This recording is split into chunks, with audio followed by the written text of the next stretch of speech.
Government college बाड़ी के YouTube channel पर आप सभी का स्वागत है। आज इतिहास की क्लास के अंतर्गत हम बीए द्वितीय वर्ष मध्यकालीन भारतीय इतिहास के एक प्रकरण इल्तुतमिश की प्रशासनिक उपलब्धियों का अध्ययन करेंगे। इस प्रकरण के प्रथम भाग में हम इल्तुतमिश की राजनीतिक उपलब्धियों का उल्लेख कर चुके हैं। इल्तुतमिश ने न केवल सैनिक दृष्टि से ही दिल्ली सल्तनत की स्थिति को मजबूत किया, बल्कि उसके लिए एक आवश्यक शासन प्रणाली का भी गठन किया। प्रशासनिक क्षेत्र में इल्तुतमिश का पहला महत्वपूर्ण कार्य अपने विश्वास पात्र और स्वामीभक्त अमीरों के एक गुट का निर्माण करना था, जिससे उसको प्रशासन चलाने में हर संभव मदद मिल सके।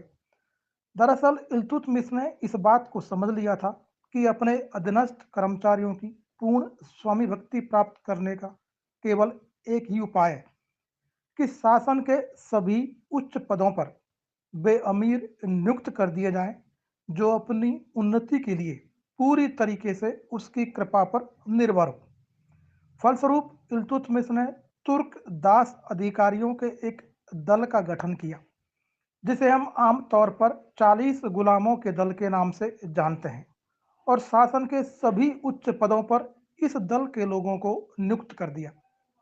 40 गुलामों के इसी दल को इतिहासकार जियाउद्दीन बर्नी ने अपने ग्रंथ तारीख ए फिरोज शाही में तुर्कान ए चहलगानी के नाम से भी संबोधित किया है।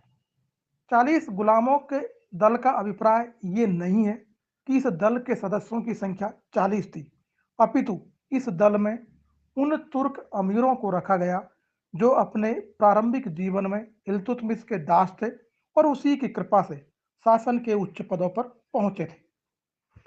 प्रशासनिक क्षेत्र में इल्तुतमिश का दूसरा महत्वपूर्ण कार्य इक्ता प्रथा का प्रचलन था। ये एकता प्रथा मध्य एशियाई मुस्लिम राज्यों में प्रचलित थी, और भारतवर्ष में इसको प्रचलित करने का श्रेय इल्तुतमिश को जाता है। एकता का शाब्दिक अर्थ भूभाग होता है। एकता दो प्रकार के होते थे, छोटे एकता और बड़े एकता। छोटे एकता भू राजस्व अनुदान होते थे और उन लोगों को प्रदान किए जाते थे जो कि दिल्ली सल्तनत को अपनी सैनिक सेवाएं देते थे, और जिन्हें ये एकता प्रदान किए जाते थे उनको इनसे केवल भू राजस्व वसूल करने का अधिकार था। जहां तक बड़े एकताओं की बात है, तो ये प्रांत की भांति होते थे और उच्च पदीय कर्मचारियों को ही दिए जाते थे।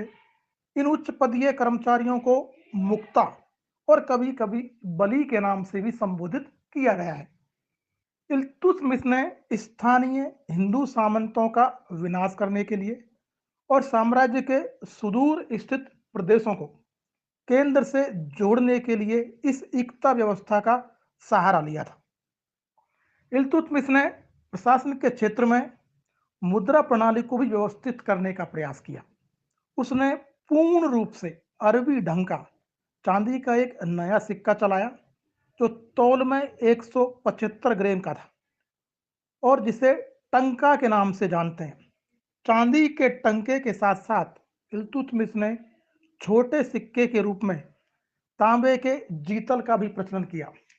एक तरीके से जीतल को विशिष्ट सिक्के के रूप में ढालने का श्रेय इल्तुतमिश को ही जाता है। यही नहीं, विदेशों में प्रचलित टंकों पर टकसाल का नाम लिखने की परंपरा के भारतवर्ष में प्रचलन का श्रेय भी इल्तुतमिश को ही दिया जा सकता है। मुद्रा व्यवस्था के साथ साथ इल्तुतमिश ने न्याय का भी समुचित प्रबंध किया। इल्तुतमिश के समय की न्याय व्यवस्था का उल्लेख इब्न बतूता ने विशेष रूप से किया है। जहां तक न्याय विभाग के संगठन का सवाल है, दिल्ली में अनेक काजी नियुक्त किए गए थे जो मामलों की सुनवाई करते थे। सल्तनत के प्रमुख नगरों में अमीर दाद नामक अधिकारी नियुक्त किए गए। इनके कार्यों का निरीक्षण करने और इनके निर्णयों के विरुद्ध अपील सुनने की जिम्मेदारी प्रधान काजी और स्वयं सुल्तान इल्तुतमिश पर थी। इल्तुतमिश ने खलीफा से अपने राज्याधिकार के लिए मान्यता पत्र प्राप्त करने का भी प्रयास किया, और ये मान्यता पत्र 1229 ईस्वी में इल्तुतमिश को प्राप्त हुआ, जब तत्कालीन खलीफा अल मुस्तसिर विल्ला ने इल्तुतमिश को खिलप्रत भेजकर दिल्ली सल्तनत को एक स्वतंत्र इस्लामी राज्य और इल्तुतमिश को उसका शासक स्वीकार कर लिया। प्रशासनिक क्षेत्र में इल्तुतमिश का अंतिम महत्वपूर्ण कार्य अपने जीवन काल में ही उत्तराधिकारी की नियुक्ति कर देना था। हालांकि इस्लाम में उत्तराधिकार का कोई निश्चित नियम नहीं है। राज्य में सर्वाधिक योग्य और शक्तिशाली व्यक्ति को ही शासक बनने का अधिकार है। लेकिन इल्तुतमिश ने अपने जीवन काल में ही अपनी पुत्री रजिया को, जो कि उसकी नज़र में उसके जीवित संतानों में सबसे योग्य थी, अपना उत्तराधिकारी नियुक्त कर इस क्षेत्र में एक स्वस्थ परंपरा को स्थापित करने का प्रयास किया। ये अलग बात है कि इल्तुतमिश की मृत्यु के बाद उसके इस निर्णय की अवहेलना की गई और रजिया के स्थान पर इल्तुतमिश के ज्येष्ठ पुत्र रुकनुद्दीन को सुल्तान बना दिया गया। लेकिन इससे इल्तुतमिश के इस पवित्र उद्देश्य का महत्व किसी भी प्रकार से कम नहीं होता है।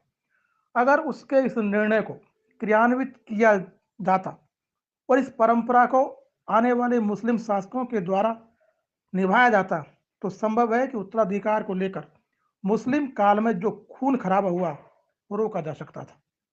इस तरीके से हम ये कह सकते हैं कि इल्तुतमिश एक वीर और कुशल सैनिक था। उसमें साहस, बुद्धिमत्ता और दूरदर्शिता जैसे महत्वपूर्ण गुण थे। निसंदेह वो मध्यकालीन भारतीय इतिहास का एक श्रेष्ठ शासक था, जिसने भारतीय इतिहास में अपनी अमिट छाप छोड़ी।